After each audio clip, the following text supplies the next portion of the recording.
നമസ്കാരം കൂട്ടുകാരെ, ഞാൻ അജിത് അശോകൻ. അതെ, വേനൽക്കാലമാണ്.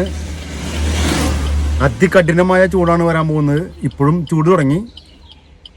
ഒരു കാര്യം എല്ലാവരോടൊന്ന് അറിയിക്കാൻ എന്നുള്ളതല്ല, എല്ലാവരും ഒന്ന് കരുതലോട്ടിരിക്കാൻ വേണ്ടിയിട്ടുള്ള ഒരു വീഡിയോ ഉണ്ട്. അത് എന്താണെന്ന് വെച്ചാലേ, ചൂടൊക്കെ തുടങ്ങി. അപ്പോൾ ഈ തണുപ്പിന് വേണ്ടിയിട്ട് പല ജീവികളും നമ്മളെ വീട്ടിലേക്ക് കയറി വരും. അതിൽ നമുക്കൊക്കെ ഭയവും പേടിയൊക്കെ ഉള്ളൊരു ജീവിയാണ് ഈ പാമ്പ്. അപ്പോൾ നമ്മൾ വീട്ടിൽ ഉള്ളപ്പോൾ ഈ വാതിലുകളൊക്കെ തുറന്നിടില്ലേ, നമ്മൾ പിറകുവശത്തെയും മുൻവശത്തൊക്കെ വാതിലുകൾ തുറന്നിടും.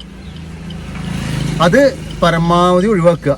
ഇവർ അകത്തേക്ക് കയറാം കേട്ടാ. അങ്ങനെ കയറിയിട്ടൊരു സംഭവം ഉണ്ടായി. ഒരു സംഭവം എന്നല്ല, നമ്മൾ പലപ്പോഴും കേട്ടിട്ടുണ്ട് അകത്ത് പാമ്പ് എന്നൊക്കെ പറഞ്ഞിട്ട്. അത് നമ്മളെ വീട്ടിലൊക്കെ വരുമ്പോഴാണ് നമുക്കത് മനസ്സിലാവുള്ളൂ. അപ്പോൾ അതിനൊരു ഇടവരുത്താണ്ടിരിക്കുക.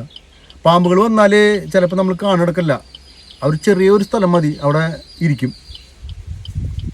അപ്പോൾ വലിയ പാമ്പായിരിക്കാം, നമ്മൾ വിചാരിക്കാത്ത ഒരു സ്ഥലത്താവും അവരിയ്ക്കുക. അപ്പോൾ അതിനൊന്നും ഇടവരുത്താൻ ശ്രമിക്കരുത്. നമ്മളാണ് അതിനുള്ള കാരണക്കാർ. ഇവർക്ക് വരാനും ഇവർക്ക് ഇരിക്കാനും സ്ഥലം ഒരുക്കി കൊടുക്കുന്നത് നമ്മൾ തന്നെയാണ്. അപ്പോൾ അത് പരമാവധി ശ്രദ്ധിക്കുക കേട്ടാ. ഓക്കെ.